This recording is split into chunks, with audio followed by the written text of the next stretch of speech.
డబ్బు, అనారోగ్యం, ఉద్యోగం, వ్యాపారం, అప్పులతో బాధపడుతున్నారా? మీకోసమే లాంచ్ యువర్ ఫ్యూచర్ ప్రోగ్రామ్.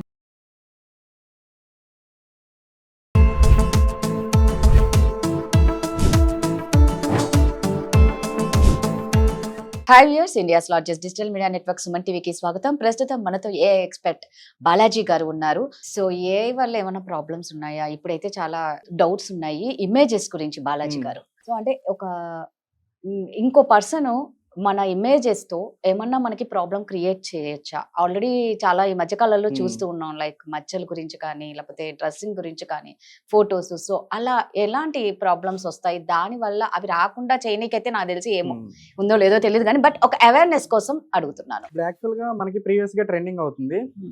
ఒక పర్సన్ ఏంటంటే తన శారీతో ఫుల్ గా శారీతో ఒక ఫోటో ఇస్తే, యాక్చువల్ గా అది రెట్రో స్టైల్ అనమాట. రెట్రో స్టైల్ అంటే మనకి ప్రీవియస్ గా ఓల్డ్ మూవీస్ లో ఎట్లా ఉంటుందో అట్లా డిజైనింగ్ అనేది చేయాలనుకుంటే ఒక ప్రాంప్ట్ అడిగారు.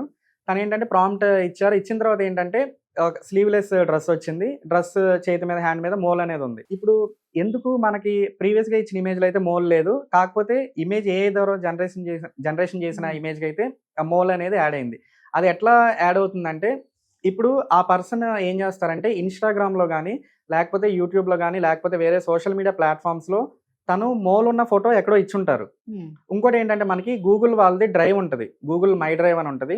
దాంట్లో ఏంటంటే మనకి చాలా మంది ఇమేజెస్ అనేవి సేవ్ చేసుకుంటారు, వీడియోస్ సేవ్ చేసుకుంటారు. ఇట్లా ఏంటంటే మల్టిపుల్ వేస్ లో మనం ఎక్కడో చోట ఆ ఇమేజ్ అనేది ఇచ్చుంటాం. అంటే మనకి ఆ పర్సన్ ఏం చేస్తారంటే నార్మల్ ఇమేజెస్, తను స్లీవ్లెస్ గా ఉన్న డ్రెస్సెస్, ఫొటోస్ ఎక్కడో ఇచ్చుంటారు. మనకి ఎట్లా చేస్తుంది, మనం ఇప్పుడు ఏదైనా ప్రాంప్ట్ ఇచ్చితే ఏం చేస్తుంది అంటే ఆ పర్సన్ కి సంబంధించిన ప్రీవియస్ గా తన డేటాబేస్ లో చూస్తుంది. ఇప్పుడు స్కాన్ చేస్తుంది మొత్తం. ఈ పర్సన్, ఈ ఫోటోతో ఉన్న పర్సన్ స్కాన్ చేయడం వల్ల తన సోషల్ మీడియాలో కానీ, లేకపోతే ఎక్కడన్నా యూట్యూబ్ లో కానీ ఆ ఇమేజ్ అనేది దొరుకుంటది. ఆ ఇమేజ్ తీసుకుని ఇదేంటంటే మనకి జనరేషన్ అనేది చేస్తుంది. సో దీనివల్ల ఇబ్బంది ఉంటుందా అంటే ఖచ్చితంగా ఉంటుంది. అంటే మన డేటా అనేది మనకి సెన్సిటివ్ ఇన్ఫర్మేషన్, మన ఫోటో అనేది సెన్సిటివ్ ఇన్ఫర్మేషన్ కింద వస్తుంది. అది వేరే వాళ్ళకి ఇప్పుడు దాని ద్వారా ఏఐ ద్వారా మనకి ఆ గూగుల్ ద్వారా వేరే ఏదైనా థర్డ్ పార్టీ కంపెనీస్ కానీ ఏదైనా డేటా అనేది లీక్ అయినా మన ఇమేజెస్ ని ఫ్రాడ్ చేసే వాళ్ళు ఎట్లాగైనా యూజ్ చేసుకుంటారు. సో నేను ఏం చెప్తానంటే, మీకు అట్లాంటి భయం ఉంటే నా డేటా అనేది ఏదైనా మిస్యూజ్ చేస్తారు, ఏదైనా ప్రాబ్లం ఉందంటే మీరు ఏఐలో మీరు పర్సనల్ ఇమేజెస్ అనేవి అప్లోడ్ చేయొద్దు. అండ్ ఇంకో ఇంపార్టెంట్ థింగ్ ఏంటంటే, మనం ఫోన్ యూజ్ చేస్తున్నామంటే మన డేటా అనేది మనకి సెక్యూరిటీగా ఉండదు. ఎగ్జాంపుల్గా మీకు చాలా లోన్ అప్లికేషన్స్ ఉంటాయి. మీరు ఏదైనా అర్జెంట్గా లోన్ అవసరం ఉండి ఒక 1000 రూపీస్కి, స్టూడెంట్స్ ముఖ్యంగా 1000 రూపీస్కి ఇట్లా 5000 రూపీస్కి వాళ్ళు ఏంటంటే ఆ లోన్ అప్లికేషన్లో వాళ్ళు స్టార్టింగ్ లాగిన్ అవ్వగానే ఎలో యాక్సెస్ ఉంటుంది. కంప్లీట్గా మన కాంటాక్ట్స్ని ఎలో చేస్తాం, మన గ్యాలరీని ఇచ్చేస్తాం. వాళ్ళు ఏంటంటే ఆ డేటాని వాళ్ళు తీసేసుకుంటారు. మన డేటా అంతా కంపెనీ చేతుల్లో ఉంటుంది. ఇప్పుడు మనం ఎగ్జాంపుల్గా ఏదైనా లోన్ కట్టలేదు, ఒక 1 వీక్ దాకా లోన్ కట్టలేదు, వాళ్ళ కాల్స్ కూడా మనం లిఫ్ట్ చేయట్లేదు. అప్పుడు వాళ్ళు ఏం చేస్తారంటే ఆ డేటాని యూజ్ చేసుకుంటారు. మన కాంటాక్ట్స్లో ఉన్న వాళ్ళందరికీ ఫోన్లు చేస్తారు, బెదిరిస్తారు, మన ఫ్యామిలీ మెంబర్స్కి కాల్ చేస్తారు, మన ఫొటోస్ని మార్ఫింగ్ చేసి మనకే పంపిస్తారు. సో దీనివల్ల ఏంటంటే మనకి ఏఐ రాకముందు కూడా మన డేటా అనేది మనకి సెక్యూరిటీగా ఉండదు. అండ్ మీకు ట్రూ కాలర్లో కూడా మన కాంటాక్ట్ డీటెయిల్స్ అన్నీ ఉంటాయి, మన ఎవరికి కాల్ చేసాము, ఇట్లాంటి ఇన్ఫర్మేషన్ అంతా, సెన్సిటివ్ ఇన్ఫర్మేషన్ అంతా వాళ్ళ చేతుల్లో ఉంటుంది. సో నేను ఫైనల్గా ఏం చెప్తానంటే, మీరు ఏఐ వరల్డ్లోకి వెళ్తారు, వెళ్ళిన తర్వాత మీరు ఏఐని ఉపయోగించుకోండి, మంచి కోసం ఉపయోగించుకోండి. మీ పర్సనల్ ఇన్ఫర్మేషన్ ఎక్కడా షేర్ చేయకుండా, మీ ఫోన్ నెంబర్స్ కానీ, మీ డేటా కానీ ఎక్కడా షేర్ చేయకుండా ఉంటే అది మీకు మంచిగానే హెల్ప్ అవుతుంది.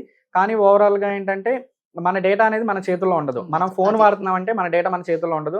మీరు ఇంకా అట్లా హ్యాకింగ్ కానీ, లేకపోతే ఫోటో మార్ఫింగ్స్ కానీ ఇట్లా ఇష్యూస్ జరగకుండా ఉండాలంటే మీరు ఫోన్ జాగ్రత్తగా వాడుకొని, ఇంకోటి ఎగ్జాంపుల్ ఏంటంటే మనకి చాలామంది హ్యాక్ చేస్తున్నారు. మన మొబైల్ని హ్యాక్ చేసి మనకి ఏంటంటే ఒక ఫ్రెండ్ లాగా మెసేజ్ పెడతారు. ఇప్పుడు మీకు తెలిసిన మంచి కాంటాక్ట్ ఫ్రెండ్ ఏంటంటే నాకు ఒక 50,000 మనీ కావాలని చెప్పి మీకు మెసేజ్ పెడతారు. మీరు ఏం చేస్తారు, నా ఫ్రెండే కదా అని చెప్పేసి మీరు అతనికి ఎటువంటి ఫోన్ చేయకుండా, కన్ఫర్మేషన్ చేయకుండా మీరు మనీ అనేది సెండ్ చేస్తారు. కానీ అక్కడ ఆపరేట్ చేస్తుంది హ్యాక్ చేసిన పర్సన్స్ అనమాట. వాళ్ళు మన మొబైల్ హ్యాక్ చేసి మన డీటెయిల్స్, మన చాట్ వాట్సాప్లోకి వెళ్ళిపోయి అట్లా హ్యాకింగ్ అనేది చేస్తారు.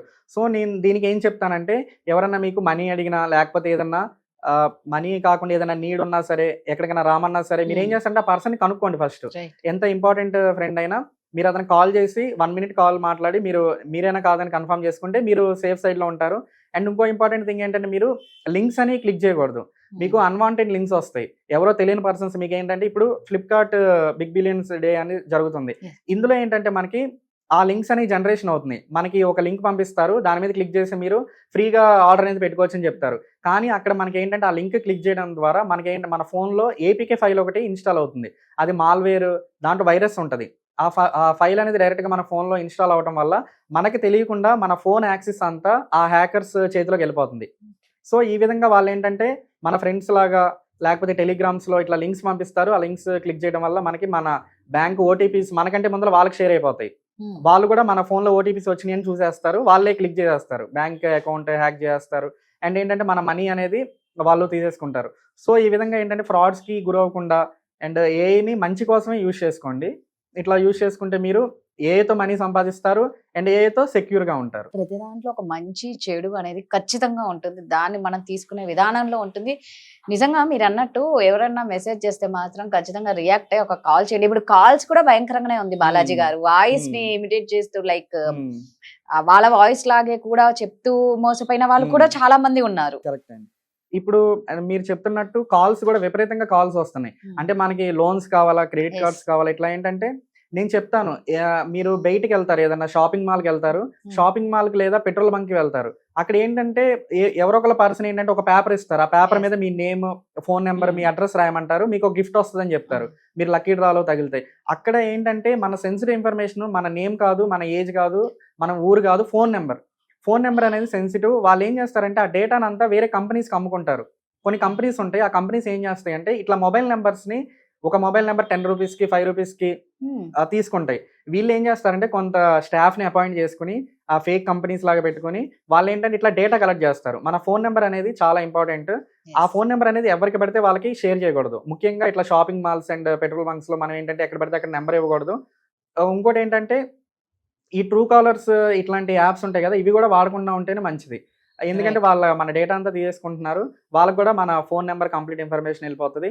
సో ఇట్లా ఏంటంటే మీరు సెక్యూర్గా ఉండి కొద్దిగా అవేర్నెస్గా ఉంటే మీరు ఈ హ్యాకింగ్కి, ఇట్లా ఫొటోస్ మార్ఫింగ్కి, ఇట్లా మనీ లాస్కి మీరు దూరంగా ఉండాలనుకుంటారు. నిజంగా కొన్ని ఇవి చిన్నవే చాలా పెద్ద పెద్ద ప్రమాదాలు తెస్తాయి. కాబట్టి చాలా అలర్ట్ గా ఉండండి. Thank you. థ్యాంక్స్ అండి.